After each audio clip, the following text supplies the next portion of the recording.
Hello everyone. Now this is one of the beautiful questions asked by Ahana Das, class 12, TIGPS Falakata. बहुत ही अच्छा question है। इस type के questions आपको board level में जो है काफी मिल जाते हैं। तो सबसे पहले इसका जो है जनरल फॉर्म को आइडेंटिफाई कर लेते हैं। जनरल फॉर्म में होता क्या है कि ये तीन की जगह आपको ए मिल जाएंगे, यहाँ पर बी, यहाँ पर सी और यहाँ पर डी। मतलब ऊपर में साइन कॉस का फंक्शन, नीचे में भी साइन कॉस का फंक्शन, सिर्फ इन लोग का कोएफिशिएंट अलग अलग रहते हैं, ए बी सी डी। ये A B C D constant है, ठीक है ना। तो ये इसका जनरल फॉर्म। तो अब जो फॉर्म गिवन है, ए बी सी डी का वैल्यू दे दिया, ठीक है ना। तो इसको सॉल्व करने का तरीका क्या है? इसको सॉल्व करने का तरीका है, you have to write the numerator.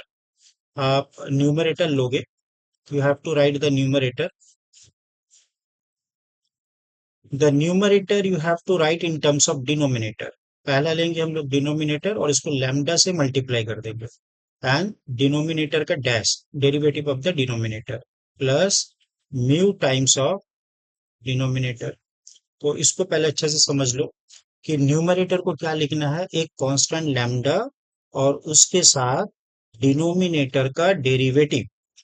फिर क्या लिखना है, म्यू टाइम्स ऑफ डिनोमिनेटर। तो lambda times of derivative of denominator. अब डिनोमिनेटर को यहाँ इंसर्ट करो, 3 cos x plus 2 sin x लिख दिया, और इसका डैश मतलब इसका मैं डेरिवेटिव लेने वाला हूँ। म्यू टाइम्स ऑफ, आप लिखो इसका 3 cos x, डिनोमिनेटर को लिखो, और प्लस 2 sin x, ठीक है ना। डिनोमिनेटर लिख दिए। अब लेफ्ट हैंड साइड में आपको क्या लिखना है, न्यूमरेटर लिखना है। लेफ्ट हैंड साइड में क्या लिखना है, न्यूमरेटर लिखना है। तो न्यूमरेटर आपका क्या है, 3 times of sin x plus 2 times of cos x। तो 2 cos x में थोड़ा नीचे लिख देता हूँ, ठीक है ना। चलिए, तो ये हुआ आपका 3 times of sin x left side में, plus 2 cos x। 2 cos x is equal to, अब मैं आपसे अगर पूछता हूँ भाई कॉस का डेरिवेटिव बताओ, तो आप बोलोगे सर मजाक मत करिए, आप लिख दीजिए 3 sin x minus 3 sin x। और साइन का डेरिवेटिव क्या होता है, आप बोलोगे cos x। Mu times of, बाकी का एज इट इज है, 3 cos x लिखना है और 2 sin x लिखना है। अब जो है ये एक आइडेंटिटी बन चुका है। यहाँ पर कुछ लेफ्ट हैंड साइड में साइन का टर्म्स है, राइट हैंड साइड में भी कुछ साइन का टर्म्स है। तो अब हम लोग करेंगे क्या, राइट हैंड साइड से साइन को एक जगह रखेंगे। तो ये बनेगा आपका 3 लैम्डा, मैं साइन को अलग कर रहा हूँ, और यहाँ से 2 टाइम्स ऑफ म्यू, 2 म्यू। अब सारे साइन अलग हो गए, तो ये हो गया साइन एक्स का कोफिशियंट। फिर इसी तरीके से मुझे कॉस का टर्म को अलग करना है। तो कॉस के टर्म में जो जो है, अब देख लो, 2 टाइम्स ऑफ लैम्डा, तो एक 2 लैम्डा आएगा और एक आएगा 3 म्यू। जैसे अलग कर दिए, अब आप बोलोगे सर यहाँ पर लेफ्ट साइड में साइन एक्स का कोफिशियंट 3 है, और यहाँ पर राइट साइड में जो है साइन का कोफिशियंट जो है -3 लैम्डा प्लस 2 म्यू है। तो बस अब कुछ करना नहीं है, इनको इक्वल कर देना, क्योंकि ये एक आइडेंटिटी है। तो 3 लैम्डा प्लस 2 म्यू, ये बराबर हो जाएगा 3 का। यस और नो।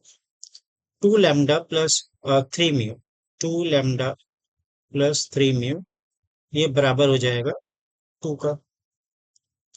बस इसको थोड़ा देर पॉज करो, 15 सेकेंड, और फटाफट लैम्डा और म्यू का वैल्यू को निकालना। साइमल्टेनियस इक्वेशन है, इसमें कोई प्रॉब्लम नहीं होना चाहिए। मेरे पास रेडीमेड लैम्डा म्यू है, मैं लिख देता हूँ। लैम्डा इज इक्वल टू -5/13, और म्यू इज इक्वल टू है आपके पास 12/13।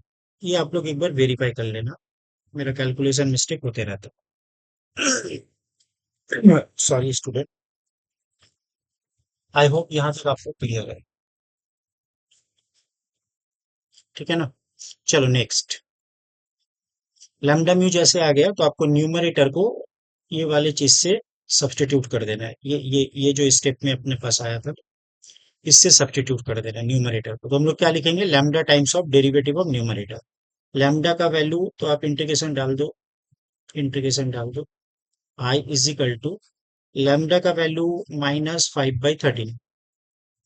उसके बाद आपको लिखना है लैम्डा टाइम्स ऑफ डेरिवेटिव था, तो 3 sin x ये वाला इक्वेशन में ले रहा हूँ, ये वाला 3 sin x plus 2 cos x ले लिया। लैम्डा के बाद यहाँ पर क्या है, देखो म्यू है, तो म्यू का वैल्यू आप डालो 12/13, और म्यू में आपके पास है 3 cos x plus 2 sin x, और डिनोमिनेटर में कुछ भी चेंज नहीं करना है, एज इट इज आपको डिनोमिनेटर लिख देना है, ठीक है ना। तो डिनोमिनेटर कैसे, 3 cos x plus 2 sin x। अच्छा, इसके बाद वाला स्टेप में क्या करना है, बस आपको सेपरेट करना है, this by this and this by this, ठीक है ना। मतलब फर्स्ट टर्म लिए ऊपर का और डिवाइडेड बाय डिनोमिनेटर। तो जैसे आप करोगे तो 5/13 कांस्टेंट है, बाहर आ जाएगा, और यहाँ पर कैसा दिखेगा, ऊपर में एक टर्म और नीचे में ये वाला। तो इसका डेरिवेटिव ऊपर प्रेजेंट है, आपने ऐसा पढ़ रखा है ना एक फॉर्मूला, कि अगर एफ डैश एक्स न्यूमरेटर में हो और एफ एक्स डिनोमिनेटर में हो, तो एफ एक्स का derivative F dash x numerator में है। तो जब हम लोग इसको इंटीग्रेशन करते हैं तो क्या लिखते हैं, direct L N F X. तो इसको भी आप डायरेक्ट डायरेक्ट जो है एल एन एफ एक्स लिख दो, एल एन एफ एक्स की जगह आपका 3 cos x plus 2 times of sine x. उसके बाद देखो 12/13 आ रहा है, 12/13, यहाँ पर देखो जो टर्म प्रेजेंट है यहाँ पर भी वही प्रेजेंट है, तो सेम एज डिनोमिनेटर, दोनों कैंसिल आउट हो गया, तो इंटीग्रेशन ऑफ dx एक एक्स आ जाएगा, और plus constant of integration c। तो इस टाइप का जो क्वेश्चंस होता है जहां पर साइन कॉस का टर्म डिनोमिनेटर में है और न्यूमरेटर में है, तो इसको सॉल्व करने का बस यही एक जनरल रूल है, इसको आपको याद रखना है कि numerator is equal to some constant into derivative of denominator plus mu times of denominator. यहाँ से लैम्डा म्यू आप इजीली निकाल सकते हो। तो होप हाँ ना, आपको ये अंडरस्टैंड है, आपको क्लियर है, कोई भी डाउट रहा तो आप कमेंट सेक्शन में जरूर मुझे लिखिए, ठीक है ना। बाकी बच्चे भी इससे बेनिफिट हो सकते हैं, उन्होंने काफी अच्छे अच्छे क्वेश्चंस को पिकअप किया है। तो मिलते हैं गाइस नेक्स्ट वीडियो में एक बढ़िया सा क्वेश्चंस लेके, till then bye, have a nice day.